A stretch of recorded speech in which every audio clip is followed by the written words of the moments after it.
Hey everybody, welcome back to Colony Drop, your favorite Gundam podcast. My name is Isaac. And my name is Brian, and this is a podcast where we talk about anything and everything related to the Mobile Suit Gundam franchise. From the anime, to the music, to the movies, to the models, to the clothes, to the lore. Isaac, you name it, we do it all here.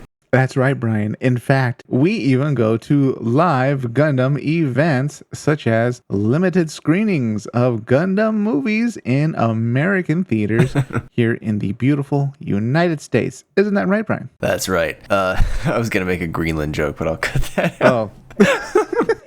Insert your Greenland joke here, depending on what happens within the next 7 days. This reference might be dated or very accurate, depending on Brian's type of humor. I was going to say, the United States of America, which will soon include Greenland, apparently. That's right, Isaac. And you know what? There's nothing rarer in this world, it seems, than a Mobile Suit Gundam theatrical release in the United States of America. And this last week and a half, we had just one of those. We are recording this on the 18th. And what did we see it on the 13th, like 5 days ago? Isaac, we rounded up the entire Colony Drop crew, anyone who's ever helped us with anything, and we took all 5 of us down to our local Cinemaplex, and we saw what has to be like the longest titles ever for a Gundam thing. It was called Mobile Suit Gundam Iron-Blooded Orphans, Urdr-Hunt Special Edition, Path of the Little Challenger, and then they had a special movie with the actual Iron-Blooded Orphans cast called Interposition, and then after that, Isaac, they showed Endless Waltz from Gundam Wing. Those are 3 things. I don't know what they're doing together, but man, I hope you had some context going into buying that ticket. For one night, ladies and gentlemen, for one night. It was 3 at the same time. Oh, that was what. One ticket, 3 movies. That's what it was. And my God, Brian, it was amazing. We had a great time.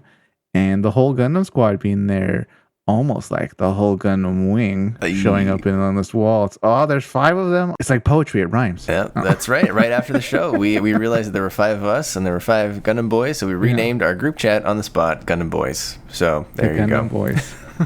We're not men. We're boys. Trapped in cockpits. 39-year-old boys. How dare you give away our ages? I'm going to say I'm 29. Oh, man. I'm from the colonies, Brian. Time's different up there, all right? Because of the orbital mechanics. You should know this. It moves slower, yes. So we'll probably spend most of our time talking about the Urdr-Hunt or the Urdr-Hunt Special Edition Path of the Little Challenger movie, I would imagine, tonight, Isaac. Sure, yeah. We'll go in sequential order they were shown. Okay. And by the way, speaking of sequential order, like our previous viewing of Wings of Freedom. Wait, Wings of Freedom? No. Isaac's very confused tonight. What was the name of that Gundam Seed movie? Mobile Suit Gundam Seed Freedom. Oh, Seed Freedom. I'm sorry. Wings of Freedom. I think that's another anime. Anyways, Seed Freedom. That opened with the director talking. This, again, I guess this is a Japanese thing, Brian, where they open and like producers or voice actors will talk for a while to the audience. Like special features. Oh boy, I'm about to age myself. Like special features used to get on a DVD or a Blu-ray, but they kind of front load it in like before the actual movie starts. Yep, they just put them at the front and unskippable now. Just a little anecdote there. Moving along. Yeah, so the first one in the trio was, again, Mobile Suit Gundam, Iron-Blooded Orphans, Urdr-Hunt or Urdr-Hunt, depending on how you pronounce it, Special Edition, Path of the Little Challenger. So, you don't know what that is, right? That's a lot of information, Isaac, but it still doesn't really tell you what you're about to watch. And I can guarantee you that if you don't know the context of this movie, you would not know what you're about to watch. I might go a step further and say, you would think this has nothing to do with Iron-Blooded Orphans. And you would almost entirely be right. That's right. So what is this, Isaac? It is a compilation of animated cutscenes from the mobile game Mobile Suit Gundam Iron-Blooded Orphans Urdr-Hunt or Urdr-Hunt. This game was part of the Mobile Suit Gundam's Iron-Blooded Orphans G mobile app, available only in Japan. It had 3 sort of sections, one of which being Urdr-Hunt or Urdr-Hunt. The game was released in 2022 and it ceased operations in January 2024. Damn. They basically made some very nice animated scenes for that game. They put them all together to try to tell the story of that game. I guess, Isaac, probably to get some more use out of the money they spent on those cutscenes, and then make the story accessible to some extent for everyone who either hasn't or cannot play the game. That game was only available in Japan. You and I could not play it. We could not digest it. And so basically, this was our only real chance to experience the Urdr-Hunt story. And being a compilation of animated cutscenes, Isaac, I had read online that it was not very good. It made no sense. And I shared that with all of you because I wanted us to keep our expectations low, very low, down in the basement, Isaac, because this was going to just kind of be an extra on top of just getting to see Endless Waltz in the theater, right? But I don't know, Isaac. I thought it was pretty serviceable. I mean, I got the plot. I mean, I could see things were missing. It moved at a very brisk pace. That's being generous. And I don't know if that's because it was good or because I'm just happily would take any new Iron-Blooded Orphans content at this point. I definitely hear what you're saying. I'm going to give it a little bit more of a smile than that and a nod of approval. I went in with very low expectations. My expectations actually got lower in the beginning intro and like discussion when they're like, oh, this is about a race. And I thought to myself, oh my God, please don't make a Gundam show about a race. But no, there was actually combat in it. There was good scenes. There was a lot of times we laughed as a group based on what's happening on screen. But you do get the feel that, yes, these are cutscenes from a game because oftentimes there'll be a scene and then the next part, it clearly would connect better if they were in some type of fleet battle or you were controlling a Gundam on your phone and they had to fight and then they had to, get to the next cutscene. That gap in events does sometimes feel like it's missing, but for the most part, you kind of go along with it and you're like, okay, well, clearly there was a fight and now we're here. Or clearly they moved from here, point A to point B and now we're discussing on the ship. So you kind of go along with it, but I really thought the animation was great. The cameos that we get really are mostly what grounds it into IBO. Sure. Because without those cameos, this could have been in any universe. It didn't even need to really be Gundam. They could have called it, I don't know, Gun X's or something. And then we would have bought it, Gun Race. Sure. Sure. We would have been like, oh yeah, this is a free anime you get with the Endless Waltz. But I thoroughly enjoyed it. It was pretty fun. Yeah, I had a good time. By the end, I felt like I sort of knew the characters. Certainly, you don't know them as much as you would have probably had you played the full game. Because like you said, it felt like there was a lot of the middle missing, right? You'd like start a scene and then it would just kind of end and you'd go right to the end. And you can infer that in between you played the game and there was lots of other dialogue and whatnot. Yeah. But I don't know. I think people were being a little hard on it. I think it was pretty serviceable. I enjoyed it. And I would like to see those characters again someday. Absolutely. I feel like those two brothers kind of stole their scenes whenever they're on screen because of how emotional they are. Yes, they definitely lit up the screen whenever they were on it. I agree. And spoilers, listeners. Man, we asked for more mobile armors in Iron-Blooded Orphans, Brian, because of how different mobile armors are in that universe compared to other universes. And we got two.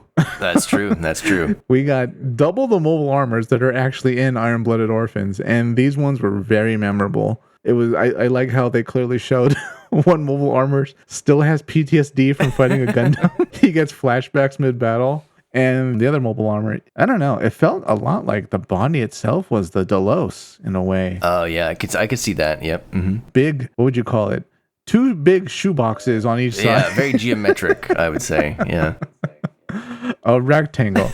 And then, of course, it gets too much damage. And then the final form. Oh, of course. But yeah, that was a really fun, interesting way to sort of shoehorn.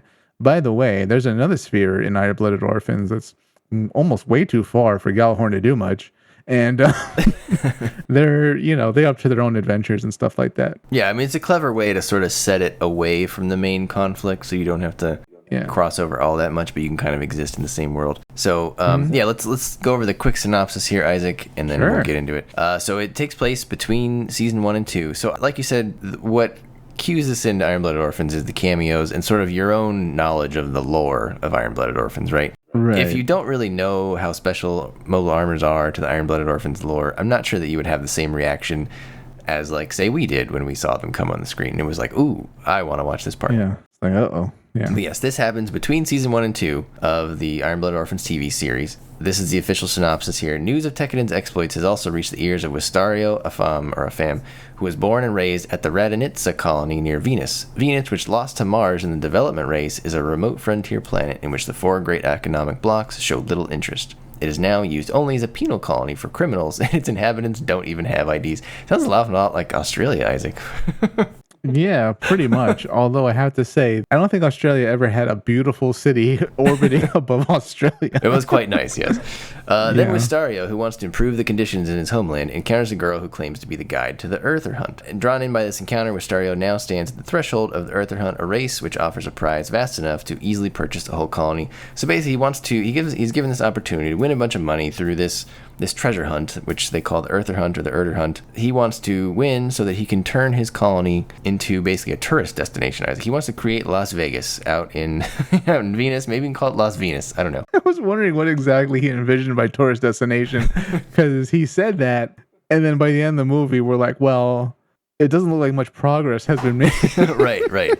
Yeah, we'll definitely get to that. Yeah, for sure. Yeah. Do you mean, Venice, Italy? Or do you mean, like you said, Las Vegas? Or, And that's kind of the end of this official synopsis. But basically, what we watch in the movie is Wistario takes on these quests to win the Urdr-Hunt. And along the way, he finds new comrades. He finds kind of the guy that has a number for a name, a guy that ends up getting a Gundam. He finds this other girl who's named Catcher Inoshe. She sort of becomes one of the most important characters, Isaac, because she turns out to be the illegitimate half-sister of Carta Issue of the Issue family. And after Carta dies, which obviously happened in season 1 of IBO, spoilers, the Issue family comes knocking once they find out that Catcher is around, and they want to install her back into the family to, maintain legitimacy, I guess. And then Wistario and crew sort of fend them off in a climactic battle on the Issue forbidden HQ or property of Ratatoskar, I think is what it's called. So that's kind of what it is. Basically, Wistario finds these friends. He wants to, protect these friends, and one of his friends ends up being very important when he has to engage one of the 7-star families. Ironically, Isaac, to your point just now, what they don't show is the end of the Urdr-Hunt or the Urdr-Hunt. There is no ending. They never, no prize is ever given out. So personally, I think it's pretty bold of them to shut down the game and then put out a movie and not conclude the story in the movie. You got me there, but at the same time, like, were they really going to say, okay, sit down the animation team, we need to put like 5 closing scenes to sort of wrap up the actual race? And no, it was like, whatever we have, just ship it out. The Americans will watch it. Right. Well, I think there's a distinction there, because I think if you're like us, who's never engaged with Urdr-Hunt or Urdr-Hunt at all, I think this is pretty cool because you got to see it, and there's really no other way to do that. I think if you were someone who played the whole game, you're kind of like nonplussed by this whole thing, right? Because you already saw all these scenes. Yeah. There's nothing new for you here. They didn't finish the story. So really, they just repackaged what you already played, and they sold it to you again. So I could see some people getting upset if you've already enjoyed the game. I see. If it would have attracted people that already beaten the game by having the actual closure of the race. Yeah, but I'm not implying, Isaac, that there's a huge population of people out there who played the game who are like demanding a conclusion. I gotta think the people who played the game is not that many people. That, no offense to the game, I'm sure it was dozens of us, Brian. There are dozens of us.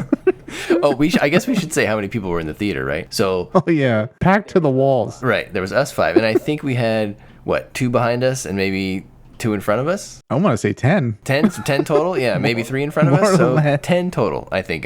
Now that's kind of a lot. It's a Tuesday night after work. Generally, not a good day to go to the movies. So right, I gotta say, 10 people in a Gundam movie theater. it has the weight of 100. Considering how many Gundam movies are actually shown. For sure, absolutely. Standing room only. So here's a funny story, Isaac. I got some messages from listeners. Oh. One of our listeners, he said he had 13 people in there. Wow. But he also noticed that a bunch of guys had dragged their wives/girlfriends along. And then maybe, like, no joke, coincidentally, maybe an hour after he told me that, one of our other listeners, who you know very well, Isaac, Australian Isaac, messaged me. Oh my God. And said, hey, did you guys go see Gundam Premiere Night? And I said, absolutely, we did. I said, did you see it? He said, I did. And there were 39 people in the movie theater. It was packed because it was an early show.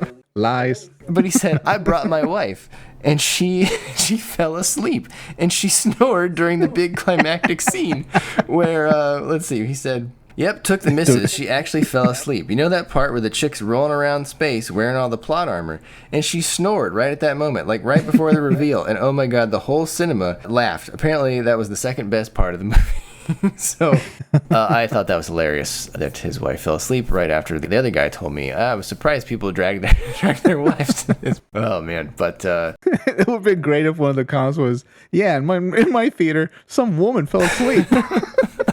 She was snoring and ruined the final battle. you know what? I don't blame her though, because all this context that you need to know going into this movie, she was set up to fail, right? Absolutely. If you don't know anything about what you're going into, this is gonna be a rough watch. It would be the equivalent of taking your husband to go see some type of perhaps rom-com movie, see Sex in the City, The New Adventure. Right, but it would be like a side story between one of the seasons of Sex and the City that requires you to have watched like the season before and the season afterward. Honey, in this universe, mobile armors are actually rogue AI. There's one thing I want to bring Divorce up here. her immediately. She doesn't care about Gundam. So the first thing I want to mention, Isaac, is I'm sure some people are going to watch this and say, hey, I would like to play the game. And unfortunately, you can't do that. One, it was only available in Japan. Two, it's taken down. It's been taken down for quite a while. There was a YouTube channel run by a guy named Trafalgar Log, who's I assume that's a play on the One Piece character. And he had gone through, meticulously translated all of the scenes, all of the cutscenes, and uploaded them to YouTube. And that includes all of the dialogue scenes. Wow. Which was great for him. However, Bandai took his channel down about 6 or 8 months ago. It looks like. Of course they did. Yeah, some sort of copyright strike, etc. And obviously, I don't mind that on its face. I mean, that was definitely illegal of him. That's Bandai's purview to protect their intellectual property. However, at the same time, that dude was doing the fans a solid, Isaac. Maybe Bandai should say, hey, we should do this ourselves, especially if we're going to release a movie about it to give people further context about how all this makes sense with the movie that we're about to release. So I don't really have a problem with them taking his channel down. That's their right. I do think they probably should have replaced it with an official version, Isaac, because if I'm me or you and I want to learn more about Urdr-Hunt, I could go to Gundam Official and watch it if they had done what that guy had done. And now the game is essentially lost media unless someone like downloaded the videos on his channel or something. So that's kind of a bummer. Wow. So Brian, what you're saying is, in a way, he incepted what we just saw in theaters. He incepted Bandai and prompted them really to do the obvious absolutely. thing. Because his channel was up until after they announced the movie about a year ago, and here we are, and they took his channel down on the way. And again, nothing against Bandai, certainly IP infringement. Sure. But come on, Bandai, give us a translation. I think people would enjoy it. We salute you, sir. Although your channel was destroyed by the mega corporation from Japan, we're very proud of the work you did. It was destroyed by Gallarhorn. People can't. Other people can't have Dane's leaves. Only I can have Dane's leaves. Ironically, Bandai did exactly what the villains in Gundam do. And destroyed the little guy without even thinking about it. That's right. That's exactly right. Yeah, I mean, other than that, Isaac, I have a list of comments here. Going into the movie, I think there was a lot of kerfluffle about people not really liking Wistario's voice actor. She was the one, I think, who did the intro. I don't know. She sounded fine to me. He sounded like a kid. I don't get the hate. I had no trouble with the voice acting in this. What would you even call it? Compilation minisode. Side story compilation movie. Wow. Yeah. Compilation game movie. Yeah. Oh, game. I even forget. Yeah. Wow. The cutscene compilation side movie. Voice acting was a problem. I was fully engrossed in the story. I thought it was great. The animation was great. Yeah, the plot was easy to follow. Although you do you get what I like to call Gundam moments. Oh, yeah. Where like you're about to say, hey, wait a minute. And then you're like, you know what? Just go. Right. Yes. I had some questions, certainly. Yeah, like, well. I just chalked that up as we were going. I was like, well, we don't have time. That's all they made. It is what it is, right, at this point. We're all the way in Venus. Just go with it. Isaac, one thing I thought was interesting, none of the pilots were shown to be using the Elia Vignana system, unless I missed it. That's true, Brian, because that's something only filthy human debris use. And no one in this show was filthy human debris. It should be a drinking game. Every time Isaac says human debris, you take a drink. You have to do it too if I say filthy. Yeah, so I thought that was interesting for being such a big part of the Iron-Blooded Orphans TV series. Elia Vignana was completely absent here, and I think that was on purpose, because it's not, I mean, if they really wanted to show it, they would have showed it, and they did not. They did not show it in any of the Gundams, as far as I know. No. I was expecting one character in particular to have it, because when we meet him, he is essentially a slave. You know, okay, I did read that he uses it, but I can't remember a shot of him using it. So I don't know if that's true or not. Maybe that's clear in the games. I mean, and again, it could have been like a blink and you'll miss it thing in here. Because he was like pretty prominent in that like 5 minutes he was in, and then he kind of just showed up randomly in select screenshots, I'll say. The rest of the movie, he didn't do too much. Although I like his little roadie. Yeah, I even like how they did his prosthetic eye. Yeah. But if you didn't tell me right now, Brian, that he had a system, I would assume he didn't. But with anything in Gundam, we can headcanon it up and say, well, this is Venus, so their model is very different. Like you don't get as hot with the system and that they use in Venus. They figured out how to use temperature control better. You kind of, it's implanted in you, but like nobody really knows if you're like, wearing a jacket and a t-shirt. I read that just the Elia Vignana system had just been removed from those Gundams. It just wasn't in there. Oh. So they're just piloting it, naturally, which I guess to their credit, they destroyed 2 or maybe 1.5 mobile armors. In defense of the yellow mobile armor, though, he clearly was not in like 100% his A game. Okay. Right. So the one you're referring to is called... He was panicking. Harael? Harael? How would you say that, Isaac? Harael. We get a flashback. Probably one of the coolest parts of the film was a flashback from this mobile armor, and it's seeing the Gundam, Wistario's Gundam, which is called the Gundam Hajiriboshi. It's seeing the old version or the original version of the Hajiriboshi, which was the Gundam Marcosius. Like you said, it's basically having PTSD because the Gundam Marcosius cut it up or it, cut off lots of its arms or something. Yeah, so that's kind of your flashback to during the Calamity War, and we get to see the Gundam Marcosius fought at least 2 of these things back then. One of them was then sealed in this sort of, I don't know, structure, looked like a pyramid, and it was at the Kujan family's, colony. Right. What did you think of this mobile armor, Isaac? It had a bunch of spindly arms and small legs, and it was a little creepy. It was very insectoidy. I thought it was great. Very different than Hashmal, right? Yes, yeah, Hashmal. Which is the one that they find on Mars. Well, they don't really find it. It kind of... They unearth it. Yeah, they waken it up with their stupidity, really. Touch it, see what happens. Yeah. This one, though, very thematic, right? The bugs, a little bit of Zanskar. Mm-hmm. It's got these whole little swarmers going out fighting for it. I like the whole PTSD thing, showing just how, as far as I'm concerned, these mobile armors seem to have memories like any other living thing would. And it was not happy to see the Gundams again. No, I believe it started freaking out immediately. It was like, oh my God, he's somehow back. Curb stomped them in the past, and they curb stomped it again.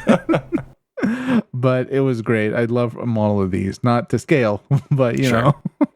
Yeah, maybe they could sell a few tentacle arms or something, to go with your Gundam. Yeah, something. This is great. I love it. Great design. Yeah, so the Hariel, that was cool. Hajiriboshi, pretty cool Gundam. I gotta say, I like the Marcosius Gundam design better than the Hajiriboshi. Yeah. When it had the cloak on in the past, that was pretty cool, Isaac. Somewhat tad weakness, I'm gonna say. And it's not that big of a one, but I feel very much the Gundams in this little side story compilation movie were not super memorable, I'll say. Got it. I like the Marcosius one. Yeah, they definitely... None of them... Well, I don't know. You know what? I'm going to say the most memorable one was the Zagan, the black one. Ah. The evil one, I'll say. Yeah. The issue one. Yeah, so after they fight that mobile armor, they then... Forget the guy's name, but it was like... He had a weird name, like Lom. It wasn't Lom. Lom was a waiter that Isaac and I had. Been a bad experience, but there was a guy that had a name, Braun. I think his name was Braun, right? You're going to out us. Don't do it. You don't know the reach... the corporation. The issue family's kind of like, guy in charge. He was after them, and he was after that catcher girl, and he was given permission to pilot the issue family's Gundam, which we did not see in Iron-Blooded Orphans, right? Because it was horribly... someone made the horrible decision to place it at like the most distant fortress that they have. Yeah, it was a pretty cool place. Far from when it can actually be used. I assume that was one of what they call the Ariadne stations, because there was a lot of lightning storms and stuff. It's pointless to have your... Oh, God, what did they call it in the movie? Like the family homeland or the ancestral fortress. Property or something like that. It was strange, yeah. There's almost no troops there either because... And I understand why, because almost nobody goes out there. Right. And it's a pretty cool looking Gundam. He's got these big, I don't know, what would you call them? Shield arms? It kind of looks like a tank knight kind of thing. Kind of maybe with the Black Knights from the Kingdom Foundation, which they look like. This looks way better than all the Black Knights, in my opinion. So, a more pragmatic Black Knight. It has not been seen in public, apparently, at least since the Calamity War, and it's been with the Issue family. And this guy got to pilot it to try to take back Catcher from Wistario. And the guy did a pretty good job, Isaac. He had Wistario dead to rights, and then he got unlucky getting hit by lightning. In the lightning storm on the lightning station, I'll say. So maybe he was unlucky, but in a sense not, because there was lightning all over the place. I mean, it really begs the question, how useful is this fortress if at any moment a mobile suit outside the fortress, including our own, can be destroyed with a bolt of lightning? He shouldn't be here. The suit could probably be salvaged. The guy, however, got electrocuted pretty good, and he's done. He's out for the count. His name, by the way, was Lon Braun. We know Lon Braun is long gone. Yeah, there you go. Boom. Done. Because his screen turned to white. And whenever that happens, you're gone. Yeah. I thought it was interesting. I believe the other bad guy in the movie, Cyclasse. Oh. I think he took the Gundam. We don't really get to see what he did with it, but I'm guessing he has it now. Clearly ulterior motive guy. Yeah. Technically he's a racer, but something else is going on. Right. And then at that same area, that's where they fought the second mobile armor, which was called the Mebahaya. Oh, Brian, I just realized the clear implication that they set up here. The lightning field's designed to keep the mobile armor contained. Oh, that could be. I haven't seen anyone suggest that, but that's a good idea. I like that. That must have been lost to time, just like kind of everything else about mobile armors. When they just built the fortress on top, and it's essentially a prison, but I guess over time they're like, well, this is the family fortress. we just love it here, We just can't get enough. The views are spectacular. Two things, Brian. First, someone's going to have to go recover the now damaged mobile suit that has a dead pilot inside. Yep. Because it's the Issue family mobile suit. And two, nobody in Gjallarhorn, or I guess Gjallarhorn really takes all the blame for this as the top government, really tracks where these mobile armors are, despite how devastating they are.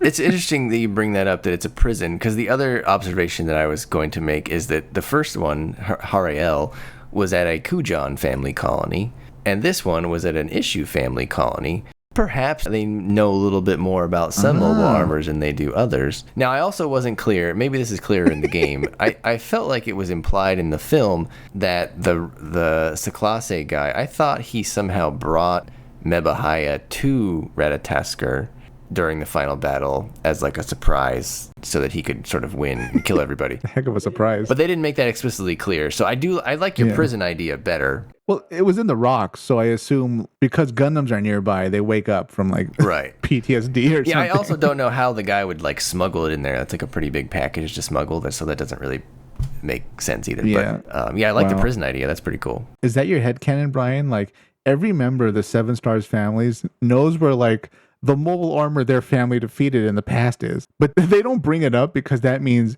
you have to go fight that mobile armor. Yeah, I mean, I'm headed in that. I'm headed in that direction for sure. Interesting, you bring up the families. So the Gundam Marcosius, I was interested in this. It has the crest of the Baklazan family, which I don't think we saw a lot of in the show, if I recall. Honestly, we see like half of two families, and then like a member of like just one member of two other families. So we're missing a lot of the stars. Their family Gundam was unknown, I think, until the game, and then they introduced the Gundam Marcosius. So the Baklazan. I don't remember if there was a Baklazan character. I don't think there was. And I like the prison idea, Isaac, because then you could say, well, we had to leave the Gundam there in case it ever got out. Someone would have to get in the Gundam and try to, attack it. Which is kind of as much sense as, well, we left a gun near the prison in case someone gets out.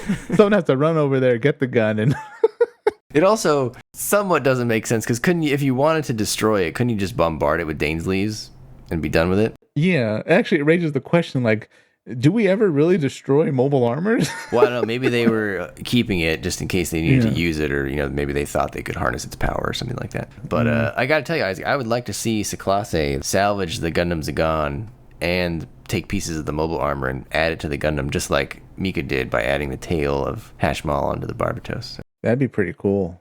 Yeah. Wow. How interesting. kind of shameful to the mobile armors. It would give him a good way to come back, as like a return as a villain. Yeah. And then the other Gundam in the show, Isaac, was the Gundam Asmodee. This was the one that was piloted by the Wistario's friend. They kind of just came out of nowhere because he was using that other suit, and then all of a sudden he had a Gundam. And in the movie, they did not explain that at all. It looks like the lore is just that it was found in one of the Ariadne network cocoons.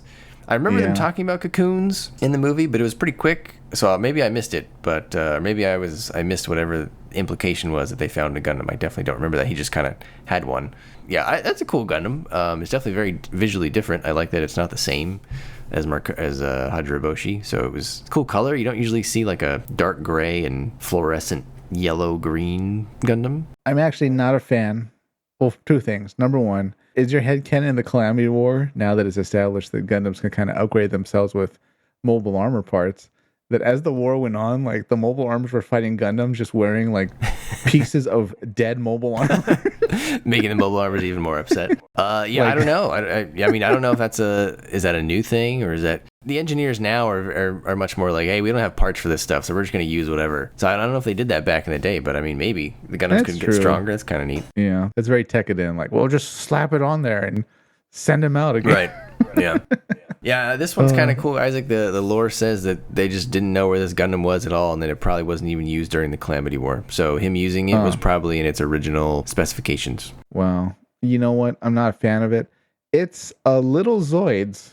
I could see that. The color scheme makes it scream a little Zoids. I could see that. It's a little Decepticon.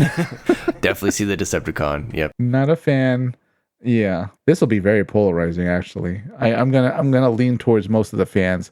We'll push it away from the table. I mean, it's definitely not one of my, out of the Iron Blooded Orphans Gundam designs, not one of my favorites or anything. If I had to choose my favorite Gundam in the movie, it would definitely be the Marcosius, though we hardly saw it at all, so it's hard to pick that one. I mean, the Zagan, I think, was pretty cool. That stole its scenes when it was in it. Sure.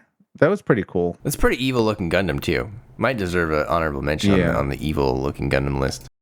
Isaac, were there any questions you had about the film, or... I mean, obviously the film moved fast, but did you think, like, what were some of the, not plot holes, but things that you think maybe didn't make a whole lot of sense? Like, for example, I thought Wistario seemed to be established as this kid who had inherited this somewhat large company, it seemed. He had seemingly enough wealth at his disposal, although not enough wealth to buy the colony. But he was pretty talented at whatever it is he's doing. Yeah. I felt like he should have been asking more questions the first time that he encountered the first mobile armor and the computer changed over to say Gundam Marcosius. He had almost the same reaction the second time it happened of like, oh, I wonder what that is. Like, I feel like he should be more curious and be like, oh, the Hajiraboshi is a fake name. Maybe that's clearer in the game, but... You're right. I mean, at the same time, I kind of had to let it go because he's a kid with tunnel vision, Brian. Sure. Everything he does is just to win the race and have the money to essentially buy Venus. And... I don't know what his plan is, but he wants to terraform it or make it a tourist attraction. Maybe even not terraform it. Is there even terraforming? Oh, there has to be because they did it on Mars. So he's going to pay for terraforming somehow. And then Venus will become maybe the last safe place because Mars and Earth are always, there's always something going on over there, but Venus will be all right. My first question that I thought was, at the end of the movie, after the final battle, they just kind of stopped the race? It definitely felt like it was on hold. Yeah. He didn't have another task. I mean... You're right. Well, I don't know. Yeah, that doesn't make any sense to me because there's no reason not to continue the race or wrap up the story because I figured they could have said, oh, while you were busy fighting, another mobile armor, someone else off screen won the race and, well, better luck next time, kid. But instead it was, oh, the guides say that the race was called off or whatever. Yeah, why is it being called off? We fight mobile armors apparently quite regularly. And then we just move on with our day. Nobody really died, except for, Galahorn goons. And sure, I guess nothing came of it because we never hear in season 2 of Iron Blooded Orphans that Galahorn's sending a fleet to Venus, to handle some problem. So yeah, I didn't like that the race was sort of left in the air or they waved their hands and said, oh, there's too much fighting. The race is over. Better luck next year. I would have liked some better conclusion to that. Even saying he lost the race to somebody else who didn't have to fight mobile armors would have made more sense to me and sort of, lead him on to being determined to win the next race. so that he can actually fulfill his dream. I mean, narratively, that kind of makes sense, right? Because you could have at least closed out the race and said, well, you know what? You chose the girl over the race. And that's an okay decision to make. And you could have even sidestepped it and just said, well, now you got the girl and she's super wealthy because she's from the Issue family. So she can she can pay for your, Las Vegas and Venus. He could have had the best of both worlds. So I agree. I don't really understand the timeline on the race or the hunt. I guess the treasure hunt. Is it because those tasks just kind of seem to crop up when they crop up? So maybe that's the way you spin it in the future if you want to continue it. You just one day the bracelet activates again and it's back on. Not really explained well. I kind of wish it was, but I don't know. Maybe the game explained it much better. Did they tell us who was behind the hunt? I don't remember. Wasn't it? Oh God, Mr. N, Lord N. Oh yeah, that sounds familiar. Yeah. The guide said Lord N's running this, and the winner gets, was it 100 million or 500 billion? Something like that. I mean, some magical number. It doesn't matter. Yeah, some insane quantity of money, which you don't really have to know the exchange rate or anything like that, but clearly enough for him to buy a planet, more or less. So this Lord N guy, I was wondering if maybe in like a game 2, season 2, he would have been revealed to be, I assume, a 7-star family just because of the amount of money involved. Sure. It kind of would make sense if it was Rastal, in my opinion. Oh, that would have been great. Yeah. But that's the thing, guys. They haven't announced a sequel game or a sequel of any kind, as far as I can tell. Maybe I'm wrong about that. If I'm wrong about that, listeners, let me know. So that's why I feel like it's weird. If you're not going to announce a sequel, you're going to take down the game. You're going to put out a movie, though, but you're not going to finish the plot in the movie, but you're not going to have a sequel. Because, it would have made sense to be like, hey, here's the movie, and then at the end of the movie, show a stinger and be like, the Urdr-Hunt will continue, here, on this day, or via this medium. But they didn't really do that, so that's a little disappointing. But, I mean, I hope they do it one day. Yeah, I would have really liked that, and just, I think the best we can hope for is a manga. Right, yeah. Speaking of manga, I mean, there is another Iron-Blooded Orphans manga called Iron-Blooded Orphans Gecko. I believe some group, just finished translating it. It's not that, I think it's 4 volumes, really? 16 chapters, something like that. It's not that long.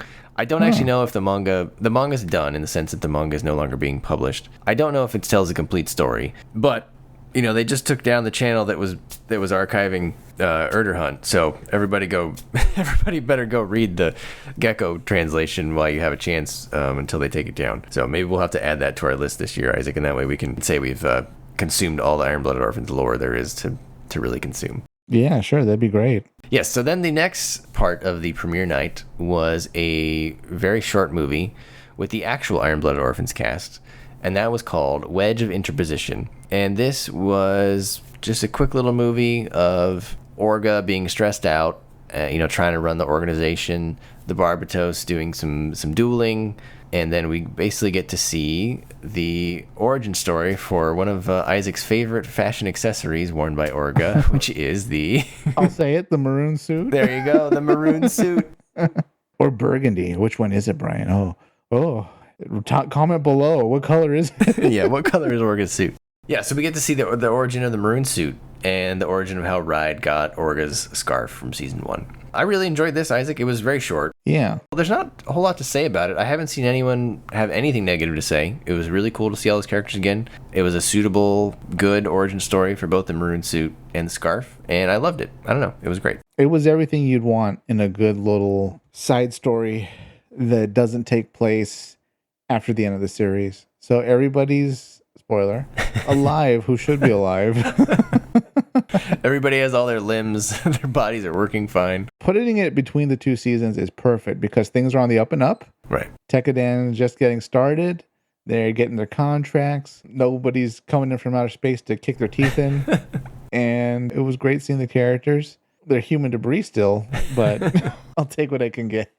Is this arguably the highest point for Tekkadan? Because I think at this point they didn't even know what a Dane's Leaf was, right? Right, yeah. Or maybe somebody did, but probably in the same way that somebody in any business knows exactly what a hydrogen missile is. Sure, yeah. They've never experienced one at this point, yeah. It's I think I heard about those.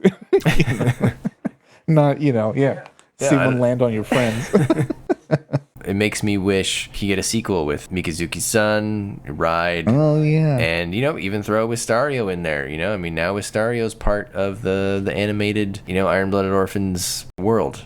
Right. It's one thing to be in a side story manga. Like, again, there is that other manga, but none of those guys have ever been animated. Wistario, though, you could kind of throw him in there. They mentioned Tekkaden in the Path of the Little Challenger. I would be more than happy for him to come into a, season 3 or sequel show. Yeah, he might be just what the Tekkaden survivors need, coming in to do whatever he has to raise the money, because the race did not work out.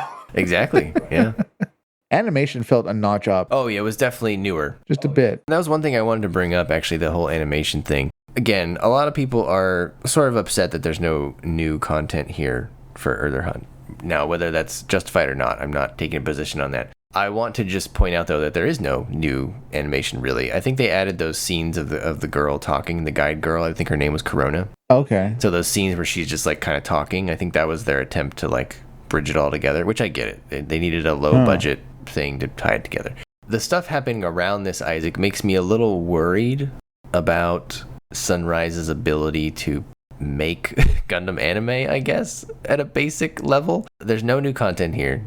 My implication is, if you could have put new content in, you would have. The new Hathaway movie has been taken forever. It's 2026. I think the first one came out in 2021, if I recall. Wow. They really have been pimping that Wing 30th anniversary trailer. They showed it before Endless Waltz. It's 3 minutes long, maybe 2.5. Sure. I think I read somewhere that was very difficult for them to make. The Wedge of Interposition itself was very short. I don't remember the runtime, but it was under 20 minutes, right? I think so, yeah. Mobile Suit Gundam Thunderbolt, the manga, finished maybe a few months back. The Gundam producer said that he would love to finish the Gundam Thunderbolt anime. However, he said if we did it now, it would have to be 3D. It'd have to be CG. They can't do it the other way. Wow. I forget his exact quote. But then he referred back to when Thunderbolt was coming out, and he said that was the studio's, I think, what did he say? It was like our high point for Gundam. We were something to the effect of cooking on all cylinders. You can go read the quote. It's on gundamnews.org. He's saying that because Thunderbolt came out around the same time Unicorn and Iron-Blooded Orphans, and they were just really good at making that animation back then. But it doesn't sound like they really have that capability today. So you put all those things together, and it feels like interest in Gundam is a sort of an all-time high, or at least a recent high, right, in the last 10, 15 years. Yet we're sort of squandering some opportunities here, Isaac. It's the 10th anniversary of Iron-Blooded Orphans. Where's my Calamity War OVA? It's the 30th anniversary of Wing. Where's my Wing sequel? You're taking too long with Hathaway. Don't get me wrong, very excited for Hathaway, but probably should have come out 2 years ago. We should probably be on the third one by now. In 2031 when it releases. Yeah. Instead, what did you get? You got a few minute Wing trailer.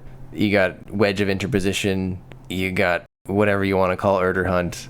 It's hard to be fully fulfilled on any of those anniversaries, and it makes me a little bummed that they can't pump out new content as much as I think they would like to. I could be way off base, but if you're out of line. I'm just reading between the lines on every side of it. Do you see what I'm saying? Like, it seems like they either can't or they don't want to commit in any one of these directions. Yeah, I see what you mean. I wonder.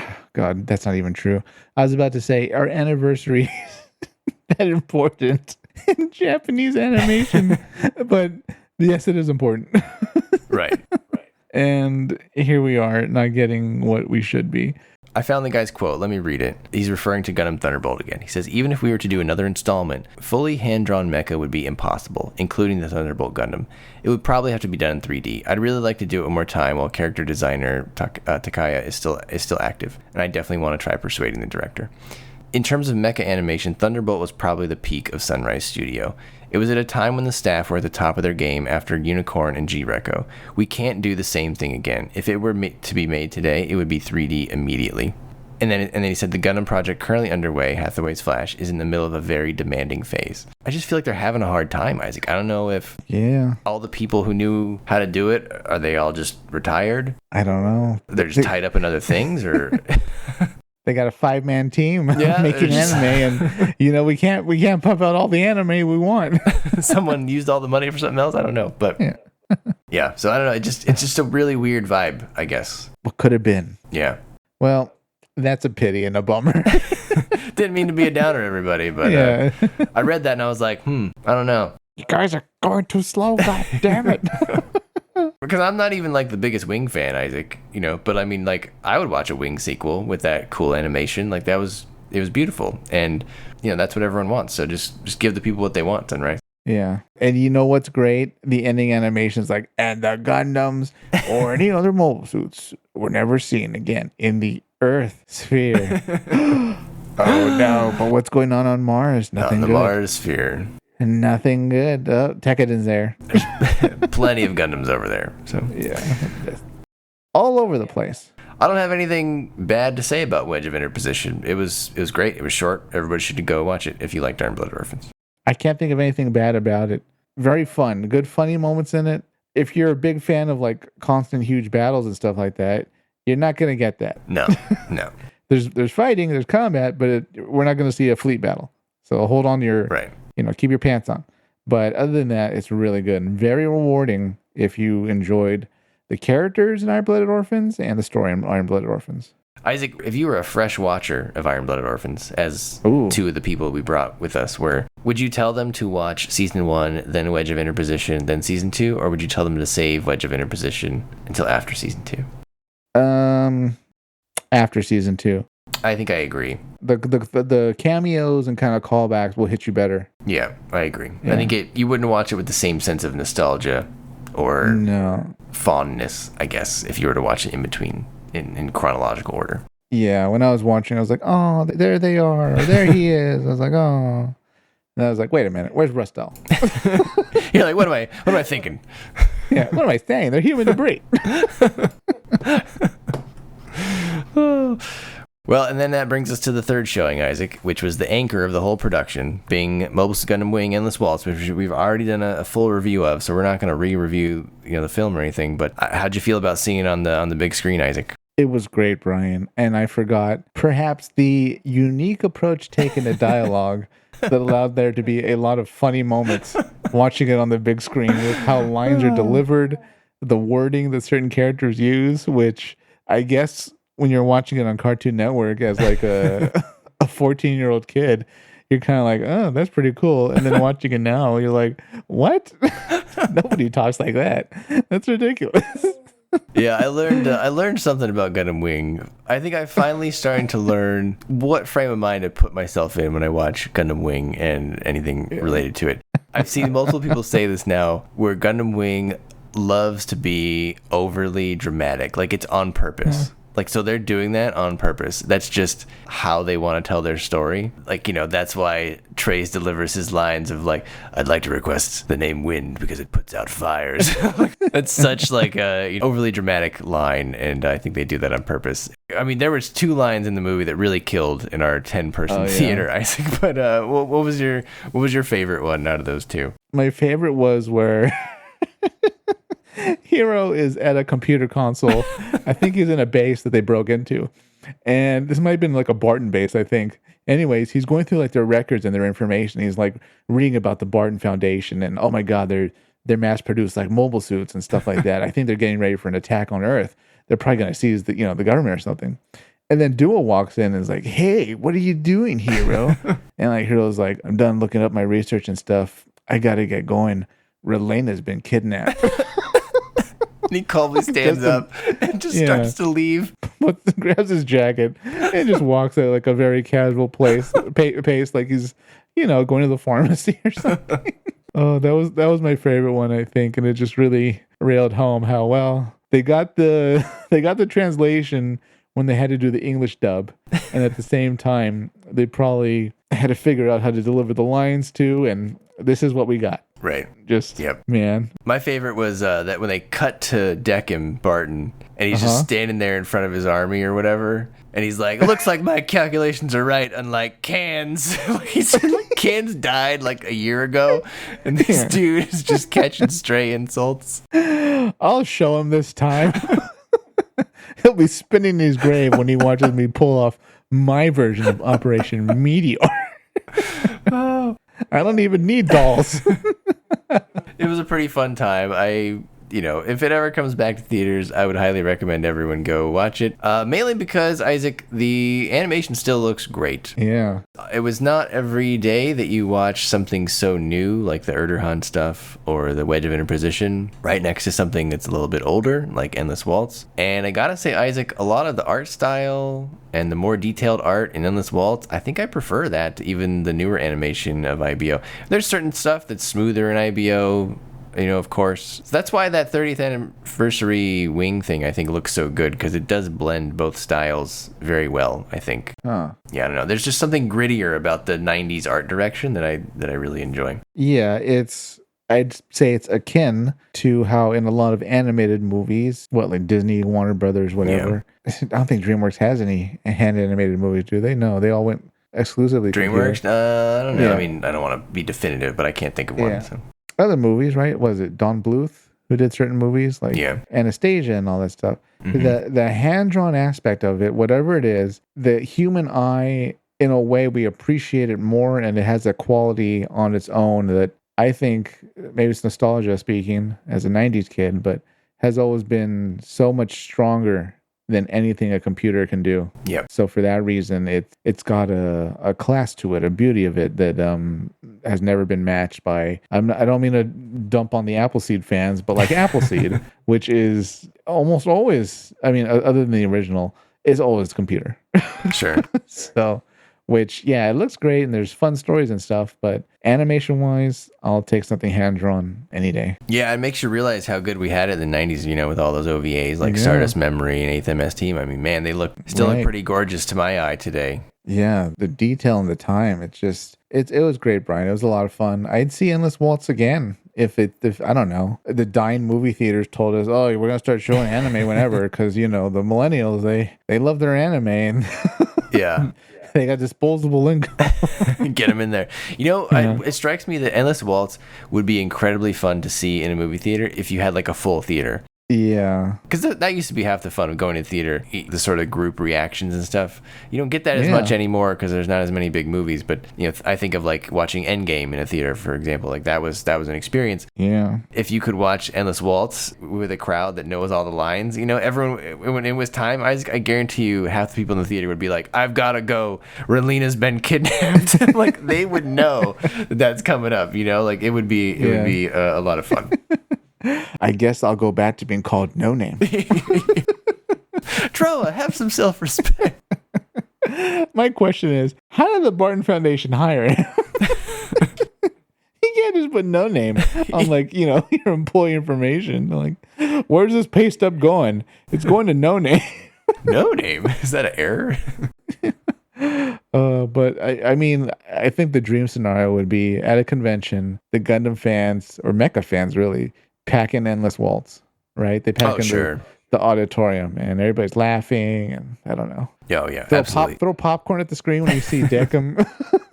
Yeah, you'd have to turn it into a whole like Rocky Horror Picture or like the Room situation, right? Where people do stuff and certain things happen. 100%. Take a shot when you see heavy arms moving. Yeah, take a shot every time Wufei does something stupid that serves no one's interest except himself. Oh my God, what the hell was Wufei doing in this movie? His thinking, it makes no sense. He was so the same during the series. Yeah. His mind was like destroyed even further though by Trace's death. Like that traumatized him. He's like, the world hasn't changed. So you're joining Barton? Are you doing the right thing, hero? Well, I don't know. I'm not the one taking the hostages. You decide. I'm not the one who's gonna drop a colony on the earth. So my conclusion of Wufei being dumb has not changed after seeing it again. So. Yeah. Comment below if Wufei is like your favorite of the Gundam boys. It can't be. I think I might like his suit out of the 5 boys. I think I like his suit the best. Yeah. Nataku. Yeah. Well, the green one from Endless Waltz, not the other ones from the TV show. What? I don't like Death Scythe. Yeah, you don't like your pointy shoes. No, it's not just that. It's just like I feel like the kind of poncho cape thing really takes away a lot from it. That is some of the most un-Gundam of a feature, I think. The Sandrock in Endless Waltz is cool, especially when it wears the cloak. I could get behind that one, yeah. Sandrock's pretty cool. Wing is cool, but... Wing's on the nose in Endless Waltz with the actual angel wings. It's at the same time, it's cool, but also a very generic Gundam approach. I think it's 2 hero Gundam for you. Yeah, it's very Red Ranger. Yeah. If you watch Power Rangers. Very Red Ranger. And then Heavy Arms and Sandrock, I guess, are kind of the only ones. Heavy Arms is good looking, yeah. Yeah. Heavy Arms is a little bland, though, because it's just 2 Gatling guns and a bunch of missiles. Well, you know, Troa's got that specific fighting style, like we've pointed out before. You stand there and shoot, and Duo knew right away. There you go. Troa Jitsu. I love it. Stand still and pull the trigger. It always works. Well, look, listeners, I hope that some of you were able to get out and go to Gundam Premiere Night, because again, it's not every day that we get these Gundam movies. I suppose the next one we'll get to see is Hathaway, Part 2. Hopefully that comes in the next few months. I believe the Japanese release is right around the corner. Yeah, Hathaway comes out January 30th. Wow. So, really? I don't know when they'll bring it over here to theaters, but I'm hoping we can hope within 6 months, right? That's reasonable. I hope. If we don't, though, Brian, we need to race up the sales and head out to the high seas and see what kind of booty we can grab. If they don't bring it to theaters, they'll put it on Netflix fairly shortly. That would be sad, though. That better come to theaters, Isaac. I mean, if there's any company that zigs when you think they're going to zag, it's Bandai and Sunrise. They're like, oh, put our theatrical movie in theaters? No, put Urdr-Hunt in theaters. What about the Americans?